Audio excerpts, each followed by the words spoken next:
Hola, qué bueno reencontrarnos en este tiempo de televisión junto a los estudiantes de la enseñanza artística y a los televidentes que nos esperan. Nos damos cita con el arte y sus protagonistas. Justamente el de hoy es uno de esos maestros del color. De sus manos nacen obras llenas de poesía y lirismo, igual si se trata de un grabado, una escultura en bronce o una pieza de cerámica. Podremos acercarnos a sus inigualables obras de vidrio de Murano o ver varias de sus pinturas llenas de un color contrastante, mezclando sentimientos, trazos desenfadados, con rigor, disciplina y constancia, y sobre todo arte. Ese término al que recurrimos una y otra vez para usarlo como leitmotiv en nuestros diálogos. El concepto que yo tengo del arte es la vida misma, porque yo desde que tenía menos de 20 años, ya yo quería ser artista, tenía eso en la mente, probé con música, con danza, con 20.000 cosas, pero no daba la talla para esas técnicas. Probé con la pintura y sí tenía el talento necesario para seguir ese camino hasta los días de hoy. Y para mí el arte es, como dije al principio, la vida misma, todo para mí. La familia siempre ha sido un factor fundamental para acercar a las personas a lo bello y lo útil, en el caso de un niño que deviene artista. ¿Cómo fue ese vínculo que recuerda de su primera infancia allá en Sagua la Grande, Las Villas? Cuando yo era niño, era un niño muy feliz, como muchos niños. No como todos los niños, porque sabemos todas las tragedias mundiales que hay con la infancia. Pero bueno, éramos 5 hermanos muy tranquilos. Pero mis padres se divorciaron cuando yo tenía 10 años. Y eso fue una catástrofe para todos nosotros. Y yo vine para La Habana a los 10 años con mi papá, que puso un puesto de fruta en Luyano. Y yo era el ayudante. A los 11 años empecé a trabajar. Tuve que acostumbrarme a trabajar porque hasta entonces no había trabajado nunca, ¿no? A las 5 de la mañana más o menos tenía que levantarme con mi papá para ir al Mercado Único a recoger los productos que se iban a vender ahí en el puesto Luyano. Entonces, para mí fue muy difícil acostumbrarme a esa vida de madrugada. Me asustaba mucho también el ruido de los tranvías que pasaban por 10 de octubre y hacían un ruido tremendo. En esa época había tranvías en La Habana. También me tuve que acostumbrar a eso. Además tenía que montarme en el tranvía para ir al Mercado Único con mi papá. Bueno, fue una época de adolescencia bastante dificultosa. Nuestro Sosa Bravo ha logrado un sello definitorio en su obra artística. Sin dudas, su marca puede considerarse como propia al revisarse cada obra en las diferentes expresiones plásticas entre las cuales ha incursionado. ¿Qué lo motivó a iniciarse en las artes plásticas? Vi en el año 49 una exposición en el Capitolio, en el Salón de los Pasos Perdidos, se hacían exposiciones transitorias. Una exposición de pintura francesa contemporánea que tenía desde Picasso. Bueno, el Picasso era un papelito así, pero era Picasso. Había un Renoir también chiquitico, había Utrillo, Mario Lenzán, Blamán, o sea, Rouault había una cosita también. Fue mi primera, ¿cómo diríamos? Yo conocía reproducciones de muchas cosas, ¿no? Pero mi primera impresión con el arte en vivo fue esa exposición en 1950, en una caseta que puso Raúl Roa, que era el ministro de Educación en ese momento, en el Parque Central, al lado de la estatua de Martí Guerra, para la parte que está la Manzana de Gómez. Y se hicieron varias exposiciones ahí. Una era de Carmelo González, otra era creo que de Manuel Couseiro, un pintor muy bueno que había. Y hicieron una después de Lan. Cuando yo vi la exposición de Lan, me quedé impresionado. Ya les digo, no me acerqué a nadie, pero yo dije, yo quiero ser como este. Pues este hombre, este triunfó en Europa, no en el mundo entero todavía, pero bueno, en Europa. Y nació en las afueras de Sagua la Grande. Yo nací en el centro y él en las afueras, y es importantísimo. En aquella época había algo de racismo, y todavía hay un mulatico de paso. Entonces, para mí, todas esas fueron demasiadas cosas que me motivaron a querer seguir ese camino. Pero yo no sabía de verdad si yo servía para esto, de las artes plásticas. Pero inmediatamente, al día siguiente, creo, o al otro, fui al arte en Galeano y me compré lienzo, pinceles, óleo, no empecé con dibujitos ni acrílico, nada, óleo, porque bueno, como era un ignorante autodidacta, y lo primero que pinté fue un óleo que se llamaba Homenaje a Wilfredo Lam, que era una cosa que tenía todos los estilos habido y por haber, y a mí me pareció tan horrible que después pinté otra cosa encima. Tenía muchas dificultades de espacio en Luyanó. Detrás del puesto de fruta que tenía mi papá, había un pequeño espacio donde yo dormía. Entonces, mi papá se había casado con otra señora y tenían un niño que me podía destruir cualquier cosita que yo pintara o algo. Entonces yo me encaramaba en la cama y alto, así con una chincha, ponía el lienzo y ahí pintaba. No usaba el caballete, pintaba en la pared, para que el niño no alcanzara. O sea, tenía tantos problemas y tanto de trabajo también, que creo que pintaba un cuadro cada 3 meses o algo así. En el 55 descubro que había una escuela nocturna anexa a San Alejandro, que quedaba en la calle Reina. Ahora es una escuela primaria. Y me inscribí ahí, 2 cursos. Aprendí muchas cosas, sobre todo de modelado en barro, para después mi carrera que he hecho después de ceramista o de escultor en bronce, todo eso. Es muy necesario saber dominar la forma. Para la cuestión de la pintura también, el dibujar de natural me forzó a hacer un retrato, a hacer cosas muy realistas, que después he ido cambiando porque artistas realistas hay miles en el mundo. Muchas personas que dicen, ay, este hace unos muñequitos, que no sé qué. Bueno, esos muñequitos me costó 15 años lograr hacer algo que pareciera que era un estilo propio mío. Y ya con esa fuerza que yo adquirí, con esas técnicas, que ya no estaba perdido. Cuando yo entré en esa escuela, para probarme a mí mismo si servía o no, o estaba perdiendo el tiempo. Como ya me fue bien, ya seguí por ese camino. No me acuerdo cómo, alguien me presentó a Costa León, que se hizo muy amigo mío, en el sentido que él creía que yo tenía talento artístico, pero que no lo había desarrollado del todo porque no había estudiado en una escuela como él, que estaba terminando ya San Alejandro con mucho éxito, ¿no? Como todos conocemos. Y me daba muchos consejos de cómo perfeccionar lo que yo estaba haciendo. Hasta el punto de, en el año 59, que ya había triunfado la revolución, hicimos juntos una exposición en una galería que tenía el Cine La Rampa, que la dirigía un pintor de esos que estaba en el 50, que era Manuel Couseiro, y que era amigo de Acosta, y nos cedió el espacio para hacer una transitoria allí. Nuestro invitado se considera un pintor. Amén de otras disciplinas por las que ha incursionado, ha sido esta, la pintura, la fuente inicial donde ha podido desempeñar su labor creadora en otras expresiones plásticas. Se me ocurrió en el año 66, yo quería hacer alguna textura sobre el lienzo que no luciera tan plano. Entonces pegué unas telas para pintarlas al óleo encima, solamente yo quería volumen. Pero pensé que con el tiempo las telas, como en esos tiempos los materiales quizás no eran muy buenos, eso se podía despegar algún día y se me ocurrió coserlo. Y descubrí que esa era una textura que podía aprovechar. Y bueno, el resto de la historia todos la conocen, todos ustedes lo conocen, que yo seguí entonces pegando tela y cosiéndola. A veces dejaba la tela y el hilo al natural, pero bueno, al principio las cubría con óleo como están en las salas del museo actualmente. Personajes frente al sol, cosmonauta atascado, todo eso. El carácter alegre de nuestro invitado se manifiesta en cada una de sus obras sin importar la disciplina de la que se trate. ¿Cuánto difieren entre ellas? Para mí la pintura es lo más importante porque ya conté que desde el año 50 intenté ser pintor y toda la historia que hice ahora, ¿no? Y las demás técnicas las fui descubriendo después. Y todas tienen de la pintura, por supuesto, y a su vez la pintura tiene de todas ellas, porque cuando yo estaba haciendo grabado, por ejemplo, que hay que hacer yo hacía muchas letras, que en el grabado hay que hacerlas al revés para que salga derecho, todo eso. Me volví especialista en letras, como quien dice, ¿no? Y utilizaba mucho ese recurso en mis grabados, en las litografías, por ejemplo.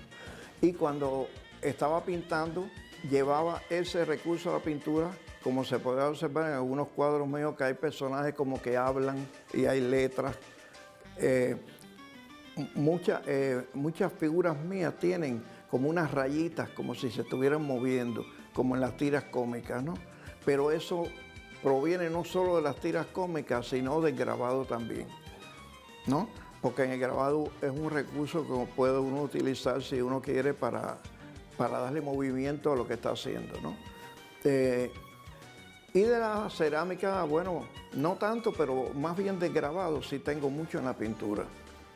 La firma Sosa Bravo es ya un fuerte referente en la plástica nacional y sus trabajos con el grabado lo han hecho acreedor de un importante lugar dentro del gremio de los grabadores en Cuba. A principios de los años 60, el Museo Nacional convocó una exposición con grabados, con temas de la Revolución. Y Acosta y yo queríamos participar, Acosta León. Él fue el que me animó a mí, ¿no? Y yo le dije, Acosta, en las cosas que yo he aprendido es modelado, geometría, etcétera, pero no grabado. Entonces me dijo, mira, la xilografía es la técnica de grabado que necesita menos aparatos y cosas, ¿no? Porque las otras son muy complicadas, pero xilografía con un taco, una cuchilla, una gubia y eso, y un rodillito, tú puedes hacer un grabadito, ¿no? Me acuerdo que al fin hice un grabado en un plywood y en un pedazo de una madera que yo me encontré por ahí, que estaba tan cepillada y todo. El plywood, cuando le pasé la tinta, se desarmó todo, ¿no? Pero el otro lo resistió, pero quedaron todas las huellas de la fibra de la madera, ¿no? Le hice una cosa muy primitiva, ¿no? Pero al mismo tiempo, modestia aparte, interesante. Y la mandé al salón, esa. Resultado que me dieron, con esos momentos no se daban primero, ni segundo, ni tercero, porque era para no buscar líos entre los artistas, que tú eres primero que yo, no. Premios de adquisición. Bueno, todos ellos se quedaron, tenían su asociación de grabadores y me dijeron, ¿dónde tú aprendiste a hacer eso? Porque tu grabado es diferente a todos los nuestros. Entonces yo le hice esta historia, ¿no? Yo cogí una madera y la grabé. Resultado que era distinto a todos. Pues ellos tenían la línea de la escuela expresionista y la escuela mexicana, por ejemplo. Pero lo mío no se parecía a nadie. Y fue o sea, me adoptaron como el niño prodigio, aunque yo tenía 30 años en las costillas, me adoptaron como el niño prodigio de la asociación. Acosta se puso bravo conmigo porque yo cada vez que, dice, ahora pareces un comején, cada vez que yo andaba por la playa a veces, porque ya era muy playero y siempre iba a Guanabo, y entonces cualquier pedazo de madera que veía me ponía a grabar. Y me decía, ya eres un comején, ya tú no eres pintor, pinta, no te pongan eso. Y claro, Lesbia Dumas me enseñó a sacarle partido a grabado en madera haciéndolo a color. Vale aclarar que nuestro artista invitado se ha manifestado con igual ahínco en otras expresiones visuales, alternándolas entre sí. Sobre eso hablaremos más en el decruzar de nuestro diálogo. Antes, permítanme generar una polémica con relación a nuestras propuestas y permitir que usted sea partícipe de nuestras ideas. Puede sugerirnos un tema o escribirnos para dejarnos saber su opinión a Canal Educativo, Programa Cercanía, Calle P, entre 23 y Humboldt, Código Postal 10.400 La Habana, o escríbanos a nuestra dirección electrónica cercaniamirada@cedu.icrt.cu.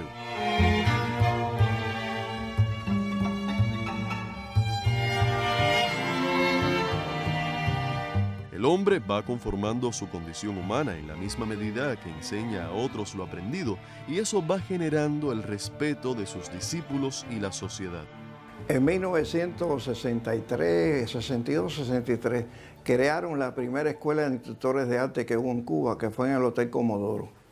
Entonces vino Armando Pozo, ya estaba siendo grabado hacía como un año, y vino Armando Pozo y me dijo que quería que yo fuera uno de los profesores de grabado y dibujo de esa escuela.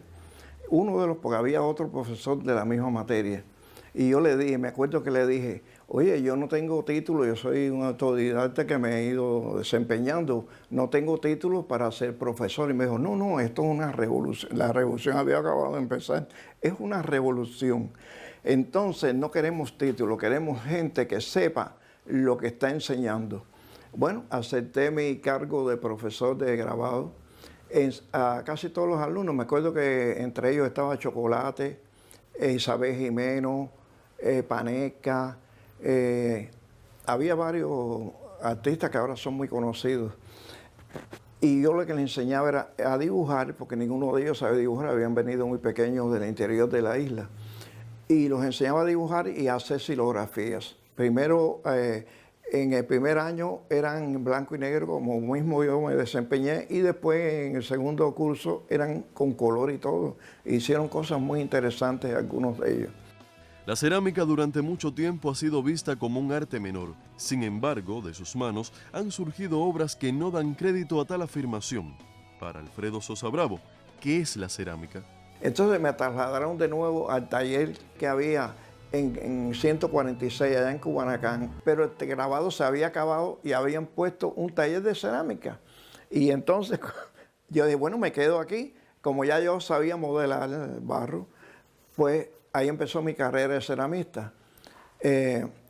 Hice algunas cosas pequeñas que venían muy bien de grabado porque eran, en vez de decorar las piezas como hacían otros artistas, yo agarraba las piezas en crudo y las grababa con una gubia como si estuviera haciendo una xilografía. Y tenían un relieve, o sea, hice una línea de trabajo que fui como ya de entrada de vanguardia de los artistas que había en la fábrica en ese momento. Cuando yo empecé a ver que otros artistas estaban haciendo lo mismo que yo, ya que yo no era mi línea de trabajo, ya era una cosa que se estaba haciendo todo el mundo, le pedí al alfarero que me diera barro, que yo mismo iba a hacer mis cosas. Entonces empecé haciendo cosas pequeñas con sentido comercial, ¿no? Porque era un taller comercial, por supuesto, de Cuba Artesanía. En ese momento yo tenía una exposición de pintura en la Galería La Habana y pensé que sería interesante poner algunas cerámicas de las que yo estaba haciendo. Le pedí permiso al administrador, me dejó hacer algunas obras ya un poquito más grandes y más dramáticas, no tan decorativas como las piezas que se iban a vender, ya con otro sentido, un sentido más cerca de la pintura, con cierto interés no de artesanía, sino de algo que te quería expresar algo.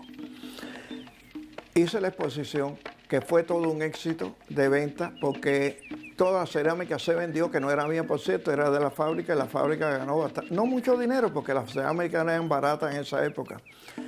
Pero bueno, les vino de lo más bien a la fábrica y me dijeron, ah, bueno, sigue haciendo eso. Y yo seguí modelando. En esos momentos, Margarita Ruiz, que era directora de Artes Provincial de Artes Plásticas, me dijo que había una exposición en Francia, en Vallauris, que si podía yo mandar algo. Entonces hice una pieza, ahora no recuerdo cuál, pero un poco ya más grande, la mandé a Vallauris, me gané un diploma de honor en Vallauris en ese momento. Después, con el éxito de ese, me pidieron otra para mandarla a Faenza, que había otro concurso de cerámica. Hice 5 piezas que era un conjunto que le llamaba aparatos. Uno de ellos se ganó una medalla de oro en Faenza. Bueno, y ahí empezó mi carrera de ceramista tan fuerte que tuve que dejar de pintar un tiempo, porque la cerámica, lo mismo de mi trabajo, que ya culturalmente, para representar el país, me robaba un tiempo tan grande que ya yo no podía pintar. Entonces lo que hacía era algún grabado de vez en cuando y mucha cerámica. Esa es la etapa más fuerte del ceramista que yo tengo. Mención aparte merece el mural El Carro de la Revolución, obra de gran formato compuesta por 555 piezas de cerámica. Al decir de la crítica, un mural que transmite optimismo, avance, progresión y arte por los 4 costados. Esta obra, emplazada en el Hotel Habana Libre, es custodiada por otras que firman 2 grandes de la plástica cubana, René Portocarrero y Amelia Peláez, formando parte de la feliz armonía que produce el entorno. El mural está ahí para gloria mía y del país, y creo sinceramente que a partir de ese mural ya yo fui Sosa Bravo el ceramista, lo cual Después hice muchas cerámicas grandes y todo, y otros murales que he hecho junto con Valenzuela, que es mi ayudante hace 40 años. Pero también hay una cosa, que como ya me metí de lleno en el mundo ese de la cerámica, ya yo ni pintaba ni hacía casi grabado, porque eso ocupa mucho tiempo y más piezas que tienen distintas grandes dimensiones, ¿no? Como son los murales, por ejemplo. Otro de los regalos visuales que nos ofrece el artista son sus esculturas de vidrio de Murano. Háblenos de esta técnica. En el año 98, que yo había hecho ya algunas exposiciones colectivas y personales en el norte de Italia, y en el sur también, en Nápoles yo había hecho ya una exposición personal. Una fábrica de las que hay en Murano, en la isla de Murano, hay varias fábricas de vidrio.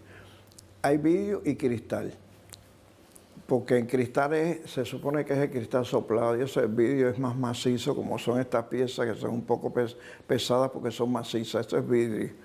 Entonces, esa fábrica se llama Ars Murano, pensó que lo que yo hacía era muy adecuado para hacer ellos piezas para la venta. Y me encargaron 3 diseños, que uno de ellos es esta pieza que está aquí y otros 2 que están por allá. En el año que dije ya, 98. Fueron un éxito comercial, por supuesto, y desde entonces yo estoy trabajando con esa fábrica hasta los días de hoy. Y todas las piezas que están aquí es mi colección personal, que ellos me envían siempre una para que no están aquí a la venta ni nada. Todas las piezas que yo he ido haciendo durante tantos años. También en Italia, desde el año 2000, yo visito una fábrica una fondería, como le dicen los italianos, en Verona, donde hago bronces. Muestra de ello es esta pieza que está detrás de mí, que es de los tantos bronces que yo he hecho desde esa fecha para acá. A veces combinamos el bronce con el vidrio, como algunas piezas que ustedes habrán visto, resultado de esos dos talleres. Nuestro invitado se considera un pintor. Amén de otras disciplinas por las que ha incursionado, ha sido esta, la pintura, la fuente inicial donde ha podido desempeñar su labor creadora en otras expresiones plásticas. A partir del año 92 he estado pintando más seguidamente. Lógicamente voy evolucionando dentro de mi mismo estilo. Las obras, según van pasando los años, van teniendo más color que antes. Además estoy usando para el collage de las telas, no telas monocromas, sino con diseño propio. Son colores muy fuertes que tiene la tela y me obligan a pintar el cuadro en un tono más alto para que todo eso quede armónico. Eso es una evolución propia dentro de mi estilo, sin salirme de mi forma de trabajar como suelo hacer actualmente. Una crítica extraída de un texto nos acerca a las representaciones o personajes de las obras de nuestro invitado, que al referirse a su pintura la califica como desenfadada, dislocada en su frenesí colorido, profusa de cromatismos tropicales. Sometidos a esta nueva ley del color, los personajes que se asoman a sus cuadros como si acabaran de descubrir los marcos que los exponen, flotan en el universo de la composición como astros surgidos por extrañas pero festivas dependencias, sutiles giros, meneos visibles, sacudidas, balanceos, traslaciones inverosímiles. Sus gestos empezados contienen toda la tensión de su ejecución completa, repetida una y otra vez en la desconcertada percepción del espectador. Los colores de Sosa Bravo son mensajes de luz deformados, filtrados, removidos y absorbidos, que dicen que nada está en su ser, que nada está acabado y que todo está agitándose sin cesar en la creación. Había un crítico de arte que precisamente acaba de fallecer hace unos días, que es Alejandro Alonso, que trabajaba en el periódico Juventud Rebelde. Y él me hizo una crónica en la exposición primera que yo conté de cerámica con pintura en la Galería La Habana, muy elogiosa la crónica. A partir de ese momento él se entusiasmó mucho con las dos cosas, las dos técnicas que yo estaba trabajando. Y durante años me hizo muy buenas críticas y me dio mucho estímulo sobre el desarrollo de esa tecnología que yo estaba usando. Rufo Caballero también escribió bastantes cosas sobre mí. Afuera también hay un crítico italiano que haya hecho muchas palabras mías en libros, revistas y catálogos. que se llama Luciano Caprilli, que es de Génova. Esos son los críticos más notables que yo recuerdo en este momento. Muchos han sido los premios, reconocimientos y distinciones que a lo largo de su carrera ha logrado. En el año 1997 se le confiere el Premio Nacional de Artes Plásticas por la obra de toda la vida. ¿Qué ha significado para usted ese reconocimiento? Lo sentí como una combinación a mi carrera, realmente, ¿no? Porque ya yo había recibido en los años 80 la distinción por la cultura cubana, después la Alejo Carpentier, después la Félix Varela. Entonces ya lo que me tocaba era esto realmente, ¿no? El Premio Nacional de Artes Plásticas. Y para mí fue como una secuencia muy, como diríamos, muy satisfactoria para mí.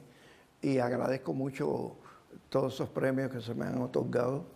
Y eso me estimula mucho a trabajar cada día más y mejor. Como buen maestro que es, le pido un consejo para los más jóvenes que se inician en el difícil camino del arte. Que se entusiasmen siempre, que no decaigan ante ninguna dificultad, que confíen en el talento que ellos tengan o que crean tener, ¿no? Porque puede haber personas que están en eso, pero no salen de ahí. O sea que tienen que evolucionar y todo consiste en la confianza que tenga el estudiante en sí mismo, ¿no? La fe que tenga en sus cualidades y en su desarrollo. Y luchar siempre, como dije antes, contra viento y marea. Sin dudas, es un lujo para nuestro programa contar con la presencia del maestro Alfredo Sosa Bravo, artista de importante trayectoria dentro del panorama cultural de la nación. A él las gracias por habernos recibido en su casa. Salud y éxitos. Nosotros volveremos la próxima semana a desandar los senderos de la cultura para reencontrarnos con el arte y sus protagonistas siempre en una estrecha cercanía.